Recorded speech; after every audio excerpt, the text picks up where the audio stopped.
Welcome back to another Habs Brunch, your Sunday rendezvous with hockey coach, road coach Francis directly for the beautiful country at Thailand of the special edition NHL playoff. We are tonight, this morning, with Marco Larabi directly from Ottawa and in our tab directly for Toronto are back for the great Habs Brunch. Welcome back, both of you. Thanks to join us on the great Sunday morning and May 7, already May 7, 2023. Episode number 31 for this show. So thanks both of you to be with us today. We're going to talk about Montreal Canadiens, a little bit news. We're going to talk about the NHL Draft Lottery. It's going to happen tonight night, 8 o'clock p.m. Join us 7:30 tomorrow night Eastern Time. And then we'll talk about the NHL update where playoff 2023. I don't know what's going on, but we're going to hear from both of you. Tell us what's going on with all the series. So welcome everybody. I have a lot of people in the chat. Thanks to be with us. A few people. We have Luciano Graziano. We have Valentino Rocket, followed by Claude Richard. We have Vinny James 007 knock the door. Thanks to you who joined us this morning on the great Sunday morning. And that's what we got so far. Both of you, a little bit what's going on with both of you. Tell us a bit more what is going on the great Sunday morning. Let's go with Marco. Tell us what happenings on the week for you. Busy week, with work and everything. Still waiting to figure out when we're going to move. So shopping for tiles and countertops, and so lots of shopping. But we don't know when we're moving yet. So it'll be exciting once we figure that out. But still, this round is a little bit easier. Like no late overtime, so I'm getting a little bit more sleep, which is nice. But really, really exciting week of hockey again this week, and today's like Christmas Eve, right? Like the lottery draft tomorrow. So pretty excited about that. So it's going to be good. It's going to be exciting. Awesome. Mr. Nartap, are you still teaching? Yeah. Continuing every day and working hard there. So that's never an easy challenge. But it's very enjoyable. But yeah, I agree. The playoffs have been, if nothing else, very very predictable to what happened during the year. Like we've had this really strange year with all sorts of different things that have happened and leads that seem comfortable and are blown and underdogs winning. It's been fascinating, but I don't know. So far, I don't know if it's just me, with the exception of maybe and I'm sure we're going to get into it, but with the exception of the Dallas game or series, I haven't really seen great excitement out of the games. There's moments, yes, but an entire series being exciting, I don't know. Yeah, great point about that. And I think it's one way to another way, like a roller coaster playoff. Round number 2 at least. Round number 1, I think you have that excitement there. But yeah. I think when we get maybe game number 3, 4, 5, we're going to get those kind of closely. Hopefully, nobody will take the lead 3-0, but we can talk about this a bit later. We have a few people knock the door. Ross Stubbington, followed by Willie Snyder, joined us this morning. Thanks so much, everybody, to join us. And don't forget, guys, click on the like. That'll be great. That'll be awesome. And we appreciate all the moderators knock the door, by the way. And we have, for starting with this news update of season 2023, but what happened in the last couple of days, everything like that. It's more about the roster for the World Championship 2023 is going to happen the next couple of weeks. Team Canada announced their roster. 2 of them is coming from the Montreal Canadiens. I would like to have your impression about this. First of all, the goaltender Samuel Montembeault and the right defenseman Justin Barron is going to be participate to the World Championship 2023. So, Marco, start with you. What do you think about both players? What the impact for them? And for the Montreal Canadiens, would they have those 2 players represent Team Canada? Yeah, well, I think we already knew about Montembeault. That news came out pretty much on the locker clean out day, so we knew about that. But Barron, that was a bit of a nice surprise. Like a nice recognition from Hockey Canada. He obviously has the pedigree, been in the World Junior Championships and everything. So nice experience for him. I'm not sure how big his role is. Maybe he slots in as a number 4 defenseman. Looking at that roster, though, like it's not our best roster that we've sent over there. Like it's going to be tough to score goals. But should be interesting. Great experience for Montembeault and Barron. So it should be fun to watch. 3 Calgary Flames, on that team as well too. Milan Lucic, so that's kind of like interesting.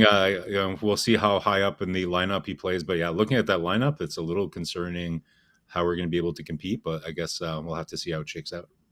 Possible some players get eliminated the next couple of days, so we could join the team roster. So possible could happen That's there true. too. But Yeah. you're absolutely right. Milan Lucic, one of them, surprisingly, uh, as a UFA, no contract next year. To go like accept an invitation like that. We know Nick Ziski refused to go there, but it is what it is. And Mr. Nartap? Yeah, I agree. I was pleasantly surprised with both Monty and Barron. Monty not as much because he did have a very good year beyond our expectations for sure. With Barron, I mean, he had to go through that time period where he played down in Laval and sort of build up his confidence again. And then when he came back, it took a little while as well. But we saw a lot of consistency over the last, I'd say, 20, 25 games in his play. So, yeah, I agree. He might probably be on the second or third pairing there. But yeah, I don't get Lucic there because not just for his own personal being, but the game is different when you're playing these types of games. It's not about physicality anymore. Yeah. So I don't know. Where is it again? Is it on the big ice? Is it on big ice? Yeah, it's Tampere and Finland, I believe, right? Jeez. Yeah. All right. Good luck with so. Good luck with I'll give space for Lucic to skate. Yeah, I'll give him lots of space. He won't be around lots of empty space around him because everybody will be like a foot ahead of him, kind of thing. We'll see. On the flip side, Team USA announced the roster the day prior to the Team Canada. The Team USA announced 3 AB prospects are going to participate. The return of the Sean Farrell back-to-back. He did last year. Now he's going to be with Team USA. But surprisingly, Luke Tuck, the brother Alex Tuck, Boston University, second-round pick for the Montreal Canadiens a couple of years ago. And then Lane Hudson, the 62 overall pick for Montreal last year at the NHL draft in Montreal, are going to join Farrell to play with the Team USA. Maybe a key, the low role or low key, I believe, for Luke Tuck. But again, for 3 prospects from Montreal participate, that's pretty good. I was just hearing in our time what you think about those 3 players going to join the Team USA for the World Championship 2023. I don't think anybody's surprised with Hudson being there. I mean, he's going to be a top pairing defenseman on that team. He's just had a fabulous year, as has Farrell, statistically, anyways. Not as successful when he came up here, but I mean, of these games, I think he'll be fine. Tuck, I was a little bit more surprised. I thought he'd have a slightly better year than he did this year. And it could just be a developmental thing. It takes time sometimes to reach that level where you're comfortable playing with the players that you have around you. And I don't think he's quite. But I'm surprised because he's also a big body and he can. He can impose as well, and this is an opportunity to showcase himself as well. Cool. I think Luke Tuck is often forgotten prospect in our pipeline, right? Like I think in 2021 he had a really down year, right? But I think even though he didn't blow it up this year I bounce back year. It wasn't a year where he popped necessarily, but certainly superior to the year before that, right? So that's what you want to see, right? You want to see continuous progress. As long as you keep seeing gradual process from a player, then you know that you're kind of going in the right direction. So, like I said, we don't talk about Tuck that much, and maybe we should. Yeah, we'll see kind of how he does. Hopefully, he gets like a role. Like hopefully, he's not just like a 13th forward, and hopefully, he gets to showcase his skills a little bit. Sean Farrell, like say, coach, you mentioned he was on the team last year. Maybe he has a little bit more of an elevated role. We'll see. Be interesting to watch. Like we got a little snippet of what he can do in the NHL. By no means was it impressive or like something that he didn't pop off. Like he wasn't really kind of showcasing himself super well. Like he had a couple of nice moments, but he's not really a player that I see cracking the lineup next year necessarily. But let's see how he does in this tournament. Maybe he can build some good momentum heading into the training camp next year.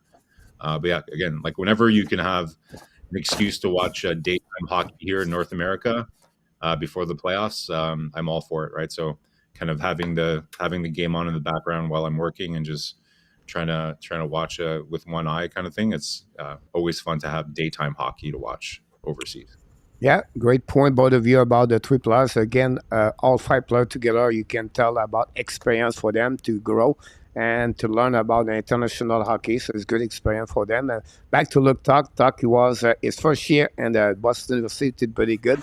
Obviously, second year when he come back, he got hurt and he never recovered. Yeah. Obviously, he had a couple the month of January. He was pretty good, but not good enough, and he dropped a point per game. And then this year is increasing from 0.3 at 0.5 point per game. Played a bigger role for the team, but still going to returning next year one more time.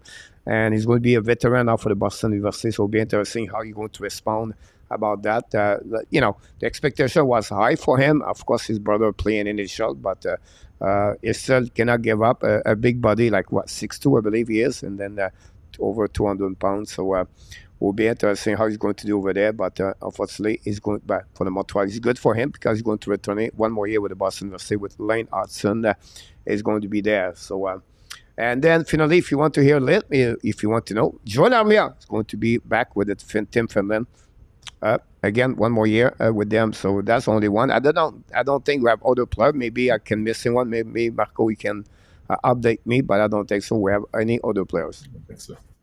Yeah, I think that was it. Yeah. Well, we know that Armia is an all-star at these World Championships.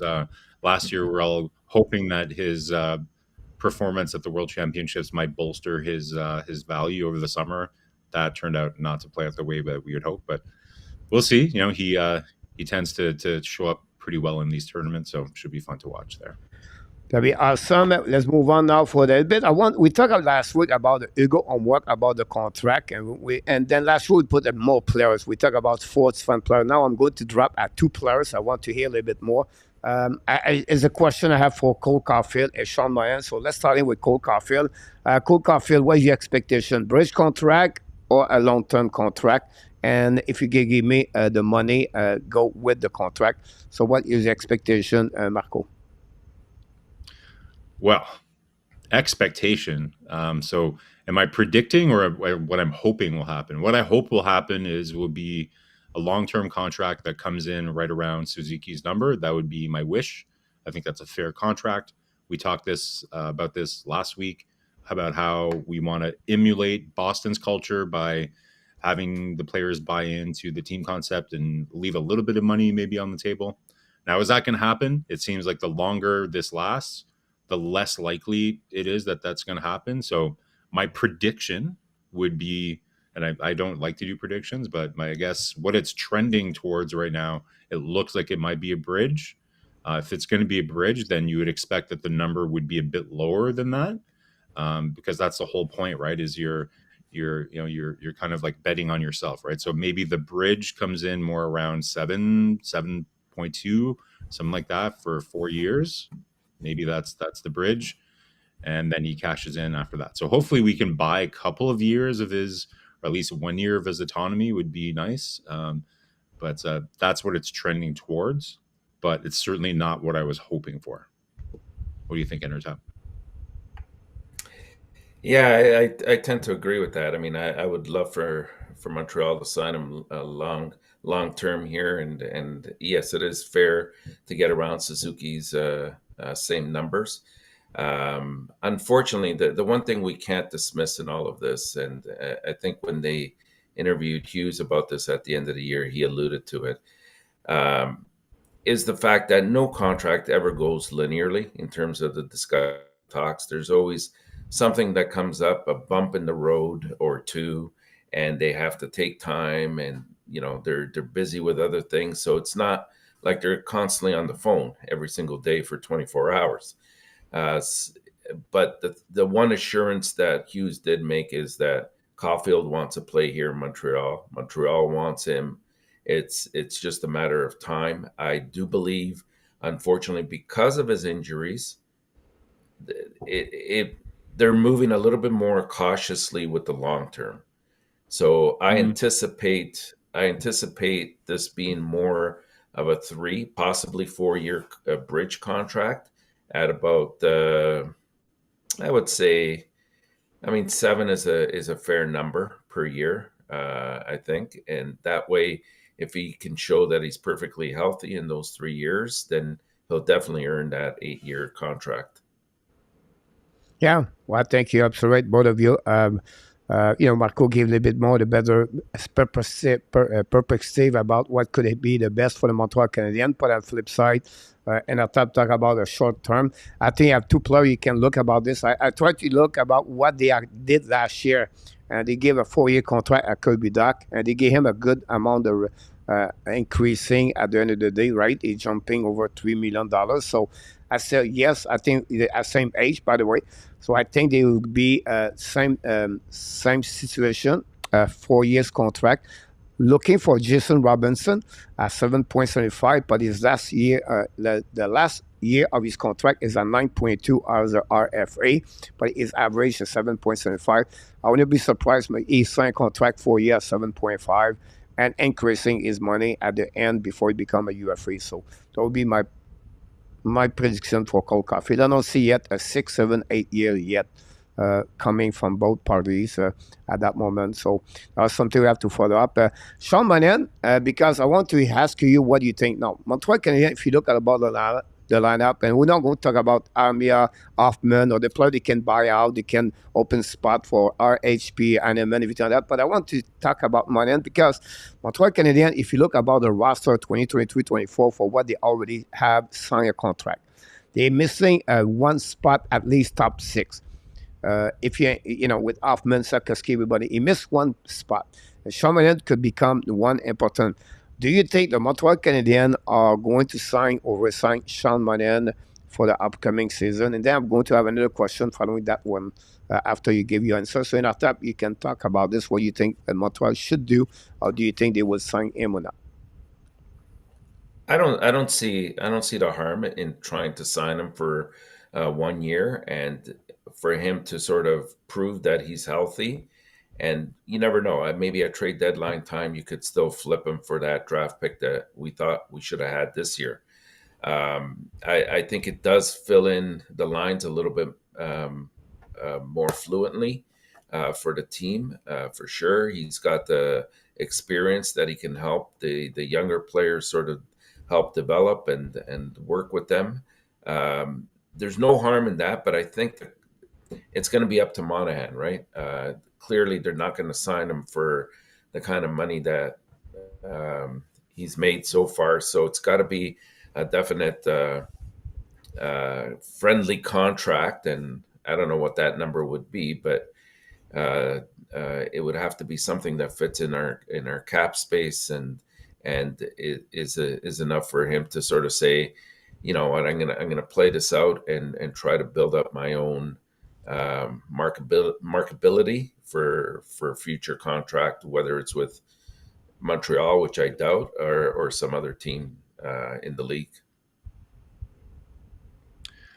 My guess is that I'm guessing that Hughes is going to have some interest for him, right?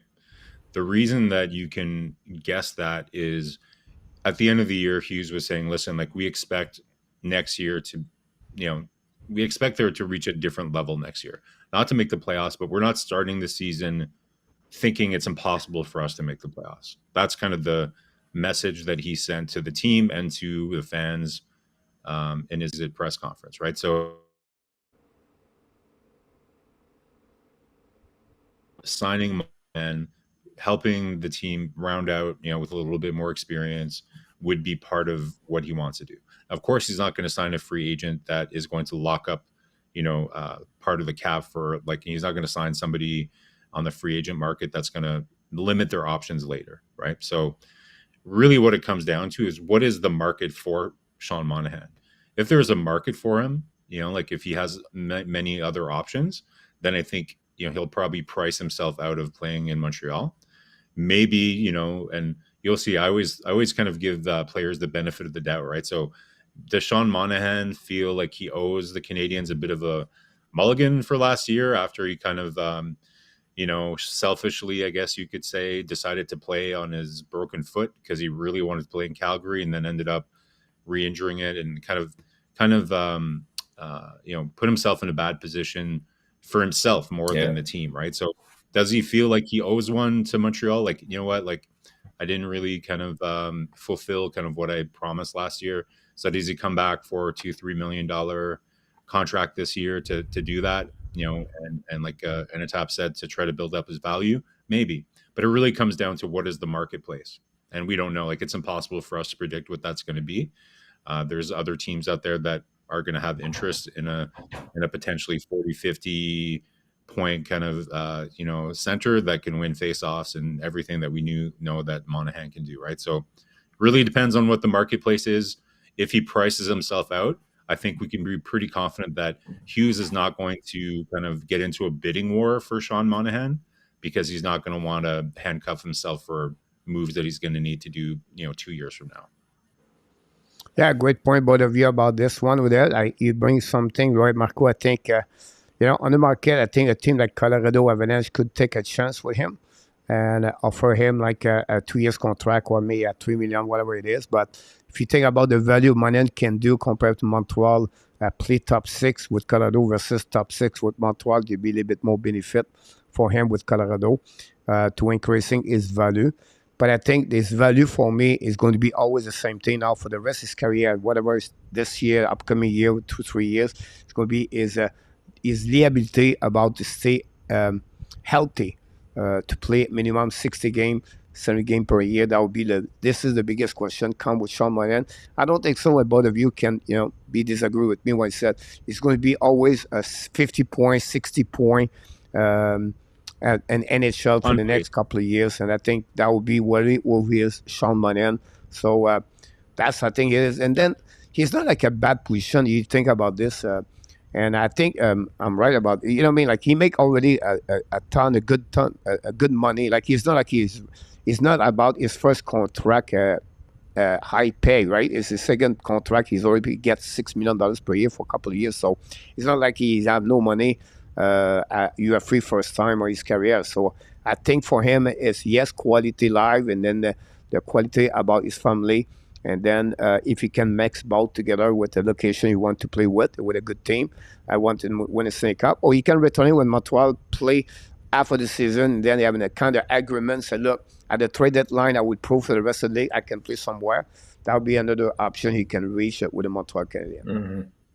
One thing to mention, like, from everything that we've seen and read about Sean Monahan, he's somebody that wants to win, right? So you can't underestimate the fact that he's going to be 28 or 29 or whatever. So if he has the opportunity to go play somewhere and potentially win, you can't underestimate what that would mean for him, right? So, it didn't seem to me like, you guys remember the discussion where Hughes revealed to us in one of the press conferences that, right at the beginning of the year when we did for him, he had to go to Sean Monahan and say, listen, Sean, like, I know you're hearing a lot of noise, but listen, like, could we trade you maybe? But don't worry about it right now. All the options are on the table.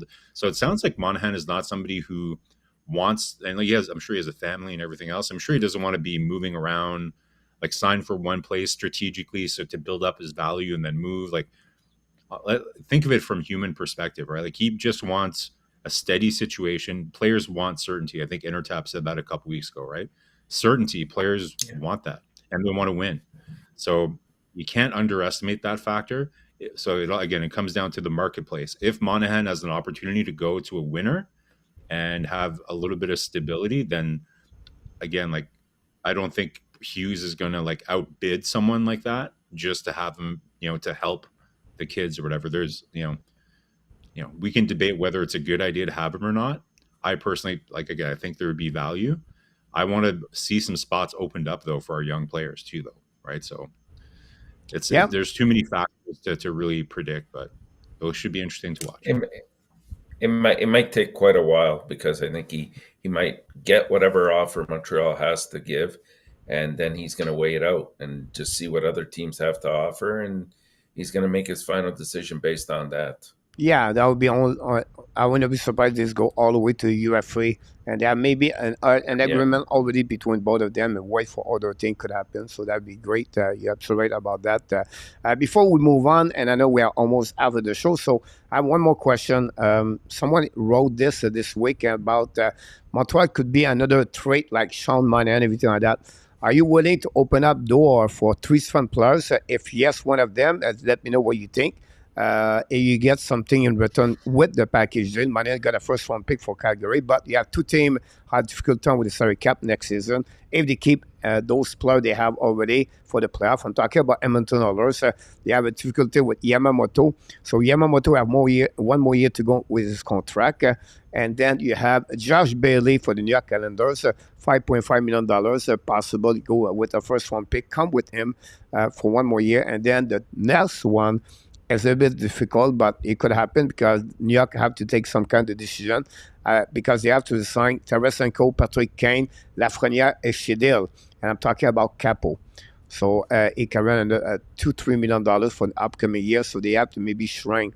One of them are not allowed, and Montreal should not bring anybody, or like Tyler Myers, example, for Vancouver Canucks. It was another name was mentioned. I forgot one more somewhere around the NHL. I would add Boston to that equation as well because they're up against the cap very hard right now. So they're going to be looking to move somebody as well. So Yeah, Boston could be one player. I don't know which one, but that would be something like that. Do you think Montreal should go that direction, get another player, come with a first round pick or second round pick, or you, like you said, because when you do that, I'm back with Marco. The reason I said that because Marco just said I wouldn't prefer give a young spot at one end, but do you prefer to get that kind of deal and then remove, and now add a spot with a Montreal Canadian or not? It depends what you're getting back, right? Like, and it depends on the character of the player that you're getting back. So, Sean Monahan, I think they were okay doing that because he's like a pro, right? And he's not going to F up your dressing room. It's not like you're bringing in Mike Hoffman or something like that. So, if the guy's a pro and he's going to add to the culture and everything else, and you're getting really good value to take it on, absolutely, why not? For that's we're still in that stage. We're still building assets, but there's only so many assets that like coach hopefully we get to talk about this when we talk about the draft, right? But there's only yeah, 50 contracts, right? So we had, we had so many picks over the last couple of years. Like there's already going to be some prospects in our pipeline that we're not going to be able to sign, right? So how many right now I would rather focus on getting elite talent.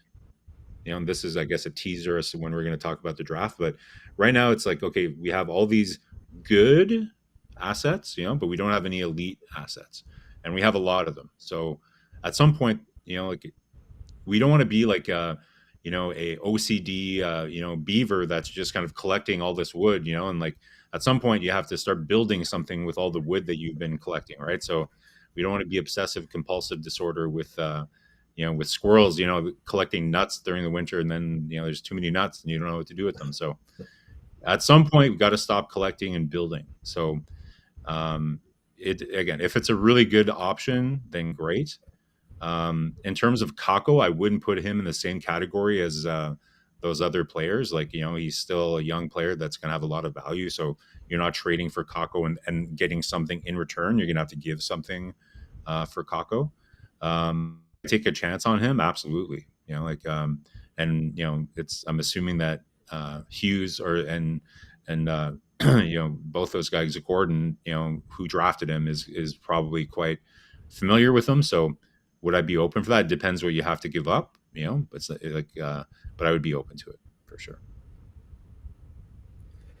Marco, I never heard that analogy before. An OCD beaver or squirrel. It was well put. You know what? I personally look at the teams that you just named, Coach. even if they were to offer you a first with those players that are coming your direction, it's not going to be a very high pick. I mean, we talked about Edmonton, we talked about Boston, we talked about who else was in that equation there. But they're all high teams. Yeah, the Islanders, you're not going to get much out of it. It's a different can of worms. If you're talking about a mid to lower team and they're offering you a first, then that's something I definitely explore. But in doing something like this, you run a couple of risks. Number one, as Marco indicated earlier, you're not giving that spot to a younger prospect that, you know, you need to see if they can adapt to the NHL and play with the players that could be part of their future. Number two, you know, it's going to put you up harder against the cap. And right now, that's one of the things that they're trying to maneuver through a little bit carefully.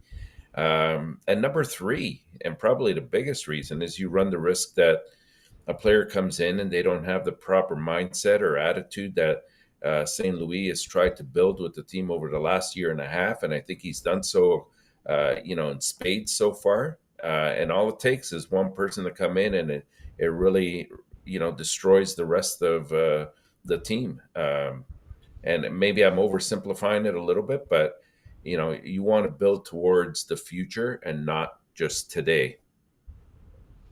Great answer, guys, but I appreciate that. I think Montreal Canadiens for next year, they have only 37 contract, Marco, right now for upcoming year.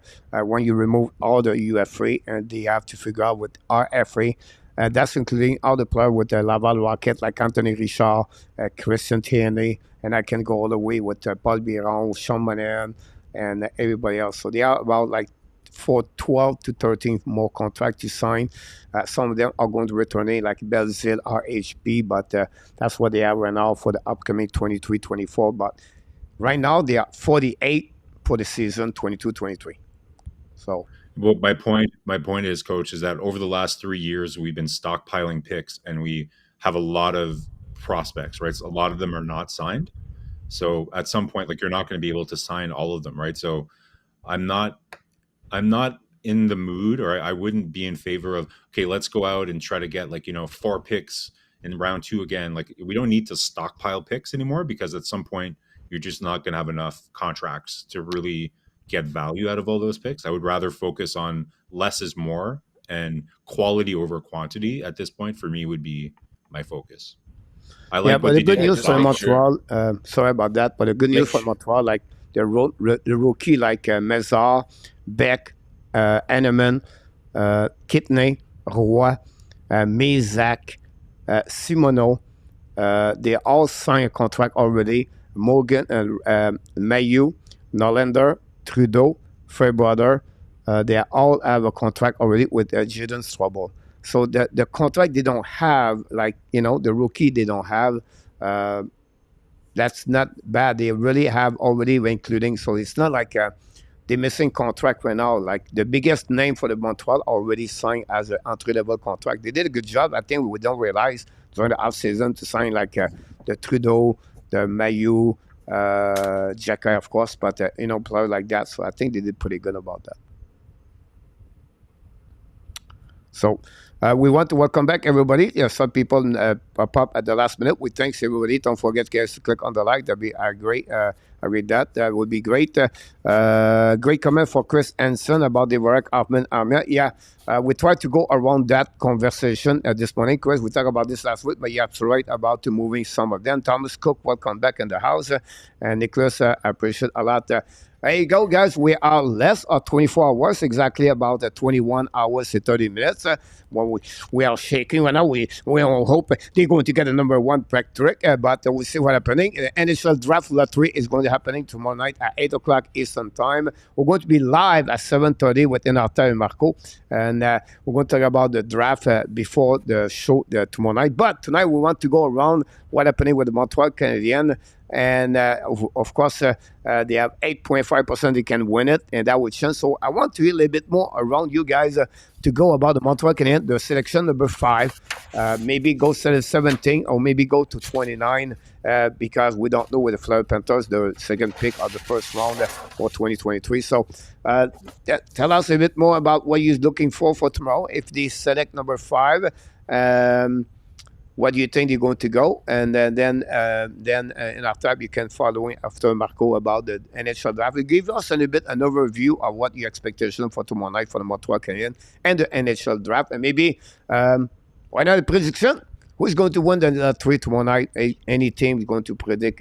Can you predict the winner of the NHL draft 2023? By the way, for people don't know, New Jersey Devils last year they finished 5th in the lottery and they won the second overall. Number 2. Yeah. I predict Columbus is gonna win because it's like the least sexy option. I think I don't know. I think I just have a feeling Columbus is gonna win the lottery, and so I think we're probably going to. Hopefully, we stay at 5th. So what I've done is I've ranked the players that are going to be in that range in my order. So so to me, I have Bedard, Fantilli, Carlson, going top 3, right? So then it really depends kind of what happens. So here's my ranking in that range. Is that for me, I would go Mitkov, Smith, Benson, Leonard, Dvorsky, and more. So whichever one is left on that list, that's who I would go for, right? So what's likely to happen? It looks like Smith is really maybe going to go in the top 5. Now he considered to be number 3, by the way. Yeah, so he's his stock has risen here after the U18. So to me, I think if Michkov is there, I think I've been on the record. I take Michkov if he's there. If not, then the order that I have after that is Benson, Leonard, Dvorsky, and more. From there, then I have 17 to 25 because I don't know where we're going to finish. So in that range, I like Perrault, Jaeger, Pelika, Sundin Pelika, Reinbacher, Barlow, Gauthier, or Perron. And then for the first round of the second round, I like Perron. I like Bonk for a second round pick, and I like Strammel if Bonk is not there. That's kind of where I'm at with my rankings. And after that?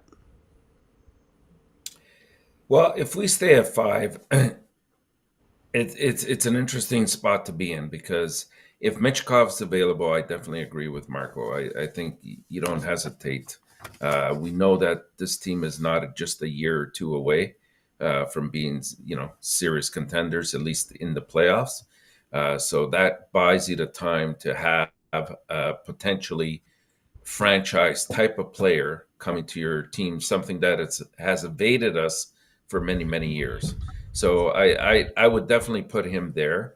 Of course, Will Smith is in that equation as well, in case Michkov's gone. I mean, he does offer you some decent size. I think he's about 6 foot, 185 pounds, something in that neighborhood. He's not an overly physical player, but he's very, very talented. I would consider him probably a top 3 forward in terms of potential on your team. And it won't be immediate with him. I think that he'll have to obviously go down. He's not going to make the team this year. Benson I like as well. He's a little bit smaller. That's really his only downfall, I would say. And because of his size, he doesn't offer that physicality. But sometimes we make a little bit more out of that than need be. Because their talent and tools that they bring to the tools that they bring to the game far outweigh the physicality. You can leave that to other players to sort of impose on teams, but I just worry a little bit about the size. I think he's around 5'9" or thereabouts, but definitely a great asset. The interesting thing for me is I've seen, and I'm not 100% sure. I'm going to really look into this over the next 24 hours, is the stock of Ryan Leonard has really shot up in the last, I'd say 2 or 3 weeks from the U.S. team. Like this guy is a big boy. I mean, well, he's about 6 foot, 195 pounds. Like he's very explosive. He's a good skater. He's got good hockey IQ. He's a smart player and will make others good around him as well. And he's not overly physical, but he does get involved. He's not afraid to get into the dirty areas as well. And his defense is right now, I would classify probably as just above average. So he's an interesting one, as well as Backer, the defenseman, because he will definitely, in my eyes, be a top pairing defenseman, given his size and given his abilities.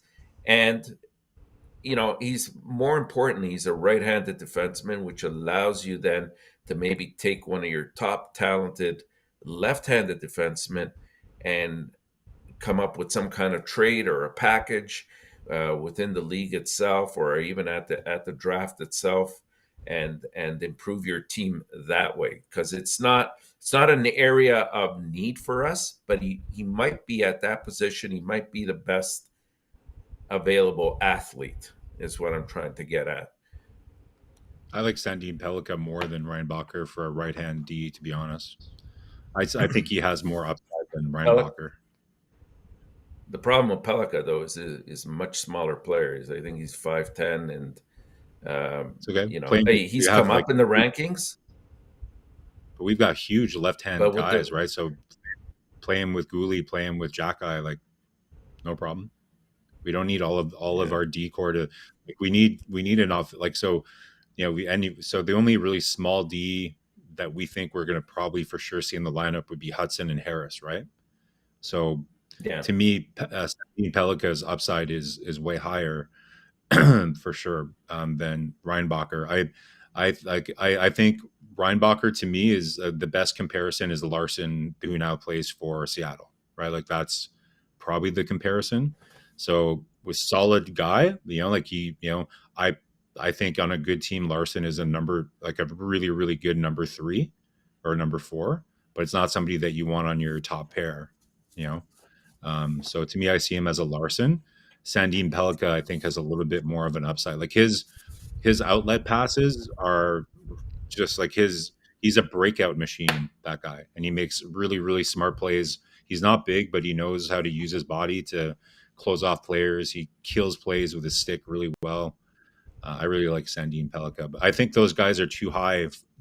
If they're in the 17 range, yes, but I think if it's at number 5 or 6 for those right-hand D, way too high.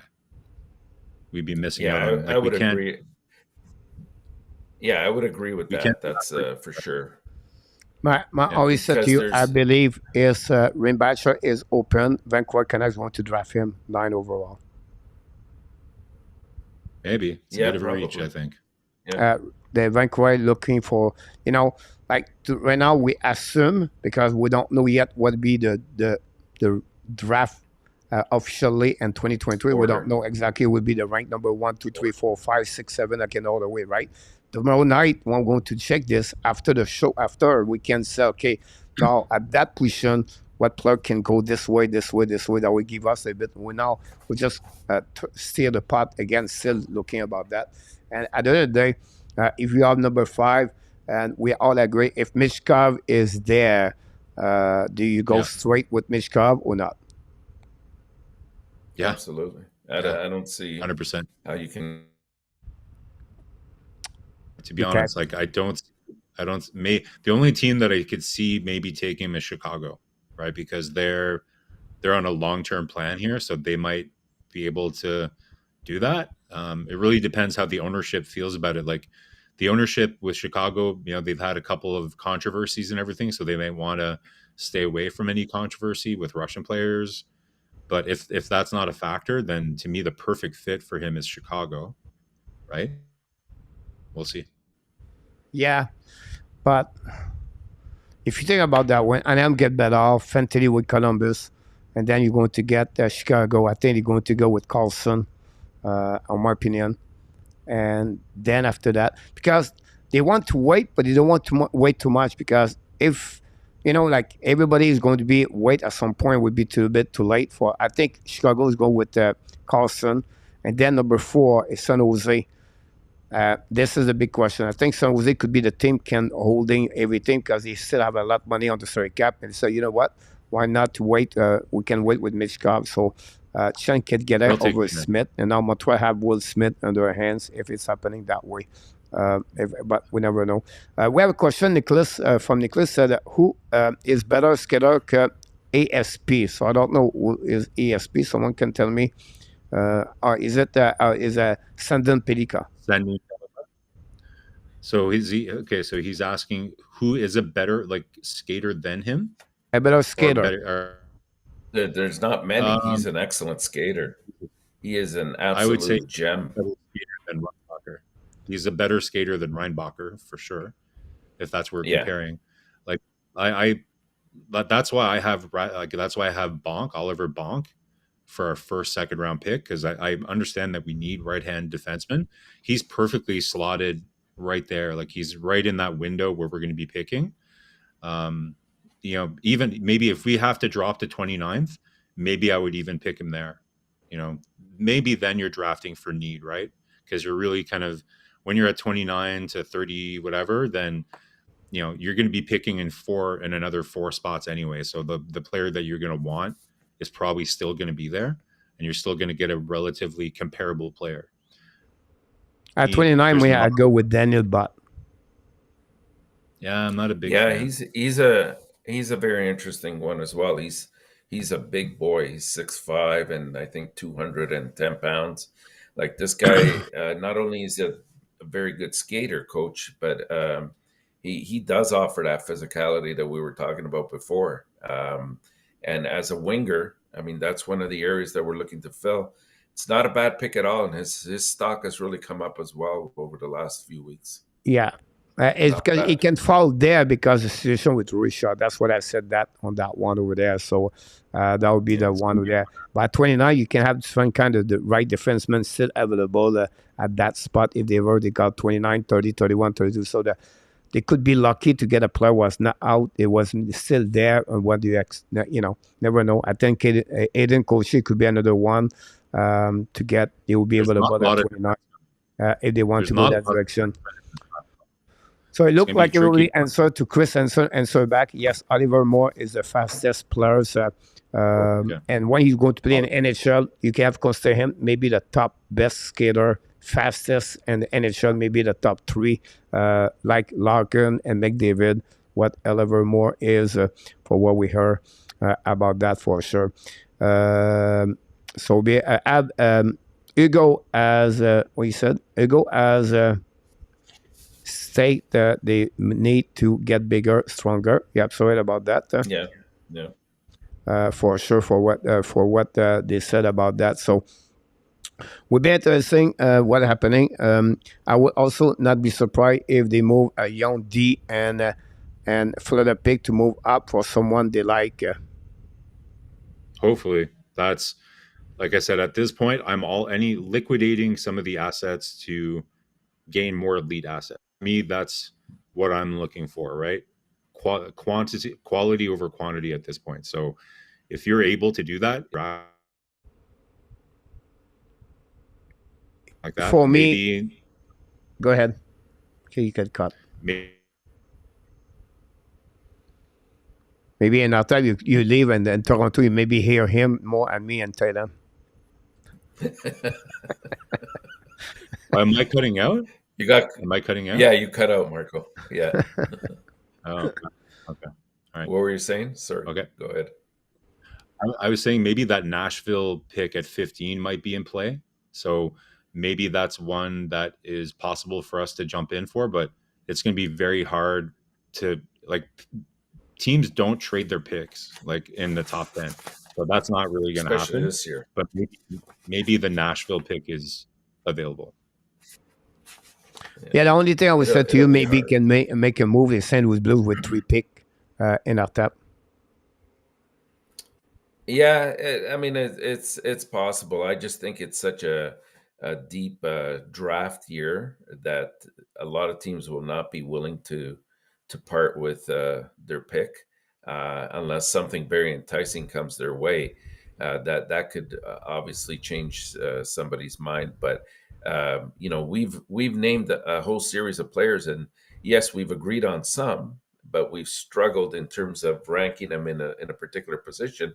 And I'm sure if we look at it even more carefully, that perhaps there's a name or two that we've forgotten in the mix here. Like you look at somebody like we didn't talk about Dvorsky that much. I know his stock has fallen lately, but I mean, here's a centerman at 6'1", and well as well. So, and he's got a lot to offer there. So it's a deep year, and I doubt that many teams would be willing to just that rank that they eventually get. Yeah. One thing I would say to you, Chris' question was a great question, Chris. I would say to you, because the talented is so good between 22 to 35, example, like you don't have like a big step over like 23, 24 is better to 29 and 28. They are really pretty even. So I don't see an advantage for the Montreal Canadiens to jumping from 29 to or 30 to 22nd to get a player. Like at least they maybe have someone on the leaderboard they really want, and we don't know. But I don't see a very big difference between 29 and 26, 24, 25. Yes, 17, 29, yes. But before that, I don't see very about that. We want to thank everybody. Some people pop up here. Thanks to be with us. Eternal, Melissa, and many others. Zev Lacab pop up. Thanks. Great question, everybody. Look, we can go with Montreal all day long, and then the NHL draft. We only invite everybody to be back tomorrow night, 7:30 Eastern Time. We're going to talk about the NHL draft lottery, 30-minute preview. And then we're going to go live with what's going on the TV, and we're going to see what's going on with Montreal. And after that, yes, the game starts at 8:30, but we're going to postpone that game maybe a couple of minutes and maybe 10 first period. We're going to consist talking with Marco Inartap, where we at now with the Montreal Canadiens, and what do you think is going to happen. So we have a preview, and after that, a post NHL draft. So everybody, please join us at 7:30 tomorrow night. Nicholas says Dvorsky is good, just not elite. And what should they taking over Michkov? In my eyes, should be not taking him over Michkov. You're right. Like, Dvorsky he's a good player. I compare him to kind of Backlund in Calgary. Like maybe at his peak he can be like a 55, 60 point player, which is not a bad thing. But we already kind of have that. So we're at the stage where we're swinging for the fences with this pick.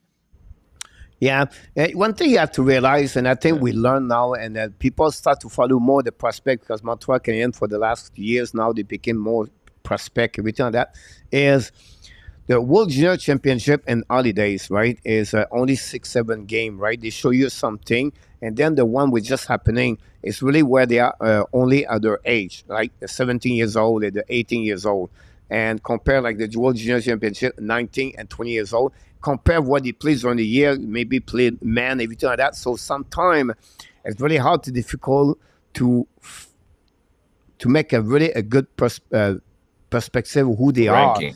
are until they play again. You can see Dvorsky was really dominant for Slovakia last week. Have an amazing, great tournament. Will Smith, it was amazing.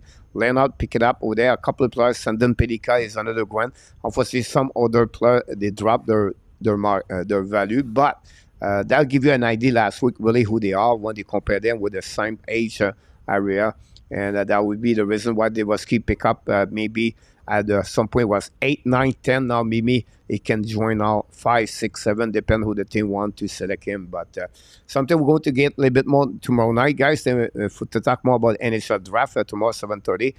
We have an NHL playoff. We're going to go round number 2 very quickly, about 2-3 minutes for each one. I want to hear from same question for each series. I will pop up the series one by one. I want to know what you think about the series and the winner of that series. Does that make sense? Is that fair enough? Yeah, sure. All right, so Seattle Kraken and Dallas Star, both of them right now are a series tie 1-1. Seattle won the first game, and then Dallas come back with a winner. Now they move on tonight again. At the Seattle Kraken. What do you expect? Let's go with an off top first. Well, I see, with all due respect to Seattle, because I think they've put in quite a valiant effort. They got through the first round through Colorado that I think very few, and I mean very few, would have predicted to have happen. Um, but they're very balanced. All four of their lines. They got some great goaltending as well against Colorado. But I think Dallas can match them step by step and then some.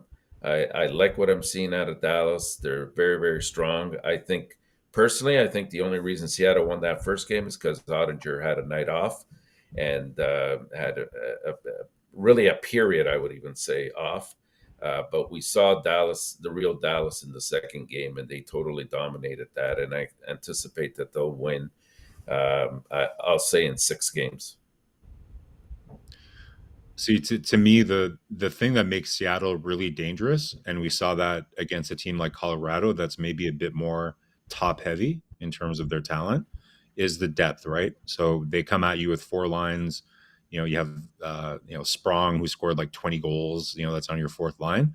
But the problem for Seattle is that Dallas also has a lot of depth, right? So it's not like they're fighting a team like Colorado that was really top heavy, right? So I think that's ultimately that in goaltending, right? Like Grubauer, turned into a star in that first round, and you can catch lightning in a bottle like that. But unless Grubauer steals it for Seattle, I just think that Dallas just has as much depth as Seattle does, and which is Seattle's biggest strength.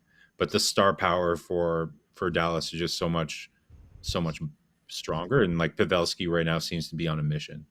So yeah, I think unless Grubauer really kind of does something different here, like I'd say this is Dallas in 6. Great point about that. I will just follow the game prediction. I will go with Dallas for that one. Max and 6. I think will be the end of that series about that. Let's move on to the next one. And there is interesting about that one over there. Let's go with Marco. That's the term. I'm sorry about that. I think he's happy now. I have to predict it first. Yeah, well, whatever nervous sound you just made with your body there, Coach, that's, I think, the perfect representation of what this is. Like, yeah. So I think we're all nervous about this one. Like, we know the impact, the outcome that this is for Montreal if this happens. But listen, like this is not looking great for the Leafs. But let's be honest, the Leafs probably have been the better team throughout the series so far. I think the other, especially in the second game, so if you take away that 4-minute mind cramp that they had in period at the beginning of the second period, they were just like wiping the floor, I think, with the Panthers, right? But the Panthers have just been more opportunistic. You can't say Samsonov's been bad, maybe other than that Barkov goal. I think he's been okay, right? But so again, it's possible. Like if the Leafs just continue to do what they're doing, if they play the same game the game they did on Tuesday, they're going to win, I think. So, but the question is at this point, going back home, going to Florida now, and you're down 2, is the pressure going to finally start to get to them, right? Like, or do they have the benefit of, they won their first round, they feel like the pressure is off them, and they're not going to feel as much pressure, and they go and lose. This game threes for me are always the most important game in a series, and obviously when a team is up 2-0, that's even more obvious, right? So, listen, like the Leafs deserve to win game 2. If they play like that again, I think they'll be fine. Let's see how it goes tonight. Yeah, you know what? When this series started, I thought, boy, has the Red Sea parted aside for the Leafs to get to the finals here. And if they can't capitalize on this, it's going to be very tough. Like, having said that, Florida is not a great road team. So for them to go into Toronto, where Toronto has been a good home team, and take 2 games, regardless of who outplayed whom, I think it is credit to them. And I think 2 things here: the physicality that Florida brought to the team, or brought to the game, has meant oodles of difference for them. And number 2, Bobrovsky. Like, this guy he stole that second game single-handedly, and he played very, very well in the first game. And he's that kind of a goalie. When he gets hot, he's very difficult to beat. But they also have line in case that he falters down the road, that has played, like, the only reason he's on the bench is because Bobrovsky was healthy again, but he was playing well as well. Florida's tough at home. I can't see that. I can't see this. These 2 next games in Florida splitting them and being in favor of the Leafs winning this series. It's just, they put themselves behind the 8 ball. It's very difficult to come back from a 3-1 deficit. And I agree with you, Marco, that game 3 is absolutely the most crucial game. So I anticipate a really physical game tonight, and it's going to be the team that makes the least mistakes that will win it. And I think Florida right now put themselves in a position that I got to say they're the favorite to win this series. Great comments. I just try to figure out something else to tell us about that. I think for me, when you have an out goalie, the only way you can beat him, I really believe, is crash the net and be borderline around the crease, and then bother if you bother. Like, you have to be in front, like Bennett does, like Kachuk does. And unfortunately, Toronto, I don't see, it's not Marner, it's not Tavares, it's not like Matthews, it's not like Nylander, but they need players right now. You need like a Bonding, they need maybe O'Reilly, they need to be in front of Bobrovsky to disturb him, play with the mindset right now, play the mental of the game, and then create some kind of stuff like that. And whatever you take, maybe a penalty if you want to at the beginning of the game, but you have to push around. And every whistle right now at the first 5 minutes, I would just bother other players. That would be my mission for my players. Say, look, guys, every whistle right now, I want you to push someone. Just play that way to see how they're going to react about this. And then you need to play under the skin of Kachuk. I think Kachuk he have more the freedom, and he does exactly. So we need Luke Shine right now to step up about this one there. We need a bigger gun for that. And then if you look about this, guys, Toronto, I believe, Matthews and Marner have only 5-6 points the last 5 games. Yes, they have 4 goals of the Matthews, but they need more on the top scorer about this. And honestly, that series should be 1-1 at the end of the night, because unlucky they are right now. They were so lucky in the first round against the Tampa Bay Lightning. What they should maybe not win the way. Now they are unlucky. They have the post, everything like that. But the momentum shifting tonight. They have to win that one. At the point where I said to you, whatever they lose game number 4, they come back in Toronto 3-1. I think they can win in Toronto 3-2, and then they come back for the crucial game, and for they can win 3-3, and then finish off game number 7. But that would be just mentally where they are a little bit a fragile team. We already know who they are. Losing 3-0, this will be over for them. But if they can win tonight, I still believe they can lose the next game, and depend the outcome, the way they lose, right? For me, if I'm scheduled Cave, I feel comfortable. A little bit like John Cooper said. Remember, like when they lost 3-1 and they won back in Toronto, they said, look, we feel comfortable, still believe, because we don't play bad at all. We just not get what we should be at the end. So I think that's the same way schedule be. Tonight, guys, I don't know. But they have to win Toronto. I have no tomorrow if they have to win tonight. Absolutely about that. We can talk all night about this, but again, I think Bennett is another player right now, play under the skin of Toronto. I believe the week. It was 2-0 for Carolina Hurricane. Really impressive the way Devils been there. Their first round, they losing 0-2. Now they are home. Carolina not very good on the road. Very important game, but where are Timo Meyer? Where is Nico Sharia? This is a big question over there. And honestly, the goaltenders become shaky now for the New Jersey Devils, where we all still believe the reason why I took Rangers at the beginning of this series, round number one, it was because the problem with the Rangers, with the Devils for the goaltender. And now you can see now the reason why the Kane took advantage. Because honestly, I don't think a Hurricane or a team can score 10 goals the way they did if you have a good goaltending, like Islanders example, like Zorokin, and I can name, and like Florida Panthers. I think the Hurricanes going to have a little bit more difficult if Bobrovsky is hot like he is right now. Sorry about that. Talk too much, but let's move on with the next one. And after. Yeah, well, this is a classic series where, sometimes you look at the teams and it's not so much the talent that they have, but how they match up against each other. And we know what Carolina's game is: score early and smother the team. Uh, Not too dissimilar to what the Islanders are capable of doing, but obviously not with the same kind of talent that Carolina has. They're a deep team, Carolina. You look at the last game; it took the second period, but within a span of 4 minutes, they had two goals, and it was lights out for New Jersey. The defense isn't giving Schmidt much help.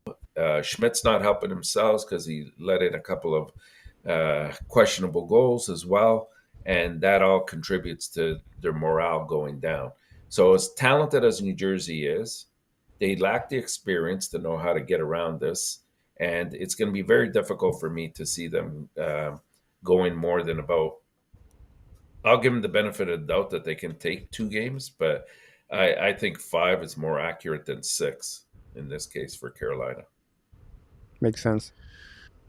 Yeah, I don't know if I agree with you guys about the Devils goaltending. To me, this story is just more about Carolina is an absolute, just like, they're robots right now. Like, they are playing precise, unrelenting hockey, right? Like, the last game you could almost say is like a perfect hockey game, right? Like, if you had to train a computer on how to play hockey, you would just, like an AI, like Chat GPS or whatever, like you would show them Carolina Hurricanes, like how they play the systems, right? Like, they're playing flawless hockey right now. And similar to Florida, what we're seeing in Florida and Toronto, Florida, and they did the same thing with in the first round against Boston, is they're just so aggressive in the offensive zone, causing turnovers, that you're making a pretty solid team just make plays that they Yeah. don't want to make, right? So imagine Carolina and Florida in the next round, if that's how it shapes up. Like,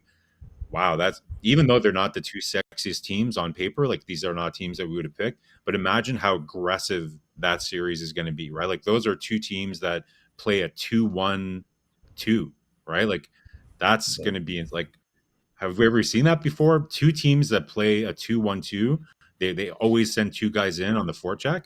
That would be a insane series to watch, even though it's missing some of the marquee players that we're expecting.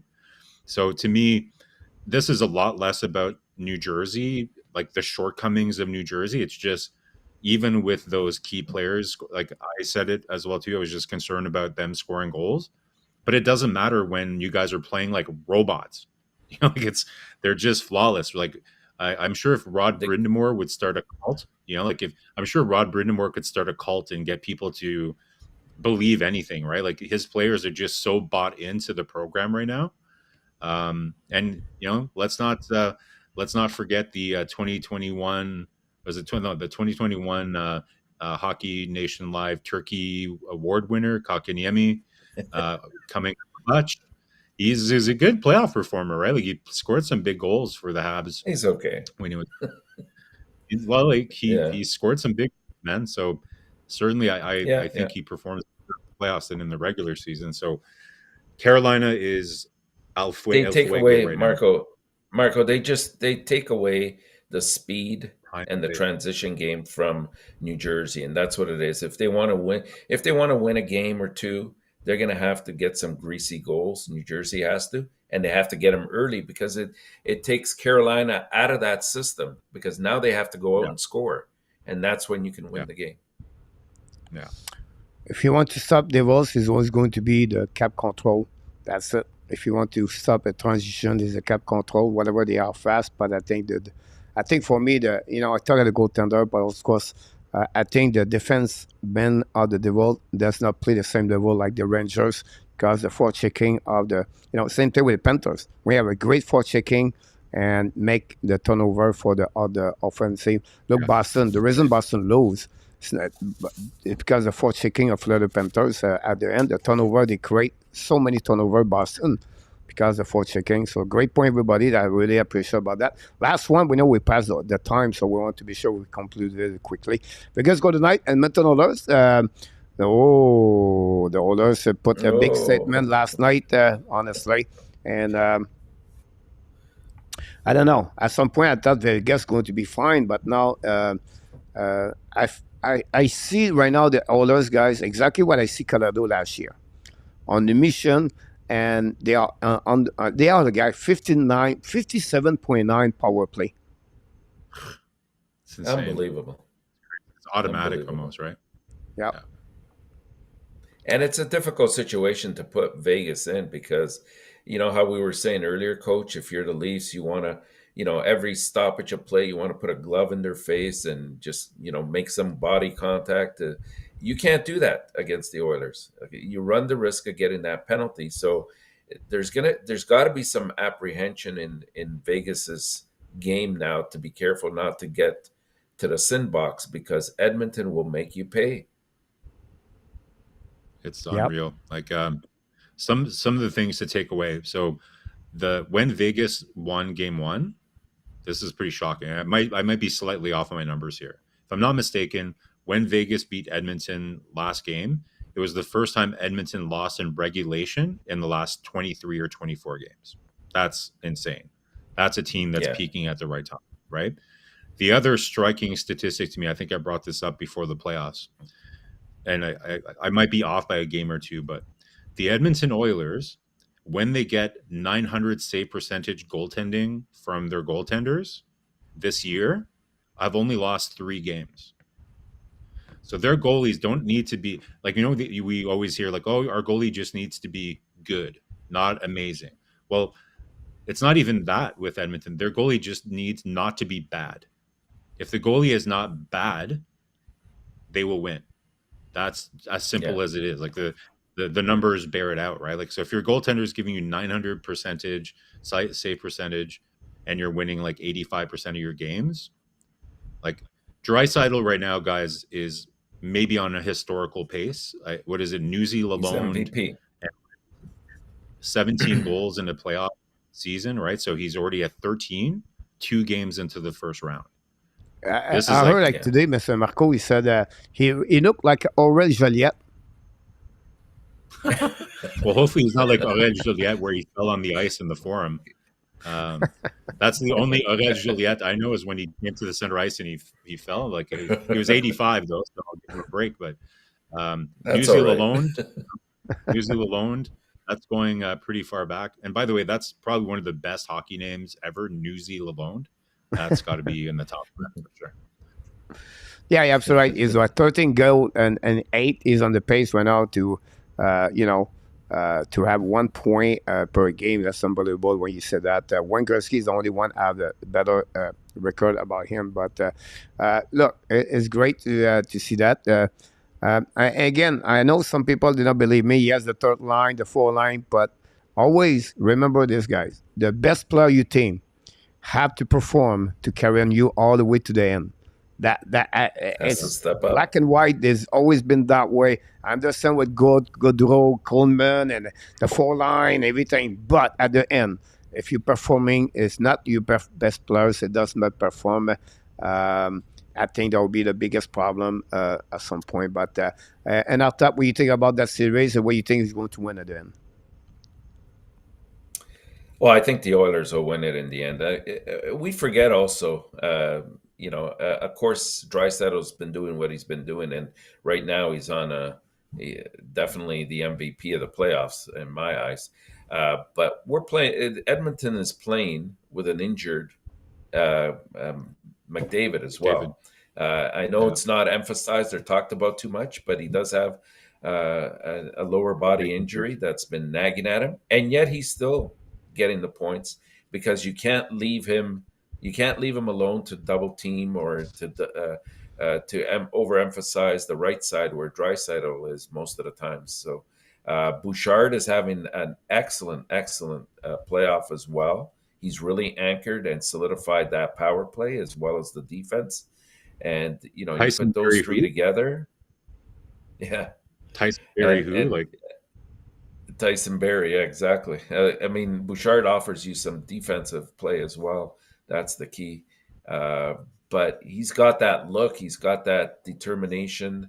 I think he's finally come into his own, and he's starting to establish himself as he's not at elite level yet, but he definitely will get there in my eyes in the where does he? future.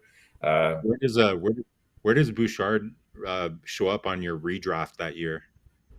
In that draft, if you had to oh redraft goodness. that year? I'd have to have a look at the list again in terms of where who I came think he ahead of goes him. top. But I think he goes top 5. oh yeah, yeah, easily. I know Montreal tried to get him through trade in the past when he wasn't doing as well, but we all know that with defensemen, most of the times it takes a while to get there. I'm gonna take the Oilers to win this, and I think it'll be in 6. I just want to mention to you, Remus Dallin was the first defenseman, and Chicago took Adam Bovis as 8, and then Evan Bouchard was number 10 about that. And before that, the New York Rangers select Vitaly Krasnov. So Jeff Gordon hit the strike over there to not get Bouchard about that. What you see Bouchard yesterday, they remind me a lot of Shane Weber. That proved when you have an amazing, great rocket at the blue line, you know, like the last few years with Jeff Petrie and Mike Madison, you need a power, strong, maybe Mayu can become that guy, I'm not sure, but I just want to share with you about that. By the way, finally, by Bouchard, the Islanders select Wallstrom and Noah Thompson, by the way, for the defenseman after that. So the defenseman on that draft pick, it was pretty good overall on that one until 17. Ty Smith for the Devils, but anyway, I want to mention to you. By the way, Draisaitl 17 point and McDavid is at 15 point right now, and following by Kachuk at 15 point. Evan Bouchard dominate the point as the defenseman at 14. So Bouchard right now is number 4, the most point in NHL playoff. 3 of the 4 are coming for Edmonton Oilers. Can I make a quick point here? Not surprising. Just going back to that draft, right? So look at all the right-handed defensemen that came out of that draft, right? Now, Montreal would never have drafted a right-handed defenseman then because they had Petrie and Weber that were still on the roster, right? So all fans were like, imagine if they would have drafted a right-hand shot defenseman when you still have Weber and Petrie in your lineup, right? But to me, this is a great example. You pick the best player because you never know where you're going to be 2-3 years from where you are, right? So that's such a good example of what terrible mistake that you can make when you're picking on your own needs, because you're going to overlook a player because you think that you have this position locked down for however long, but things can change like that. Like, look how many left-handed defensemen Montreal drafted because, we need somebody to play with Weber. So Bergevin and Timmins go draft 10 left-handed defensemen over the next 2 drafts, and now we have way too many. Like, just pick the best player. But at the end of the day, if you look, I talked this week about Bergevin failed the draft, right? He was so much focusing on the center. Like, he was really looking only center. You think about that one. That's the year with Kokanemi, Bouchard, right? So you have Dallin, Shevnikov, and Kokanemi. Kachuk. Then Arizona make a big mistake. They got Barrett, Aiton, then Zadina for Detroit. So back-to-back. But number 7, I forgot to mention him, guys. The Vancouver select Quinn Hughes, left defenseman right there. So imagine Hughes right now, number 3, with Shea Weber.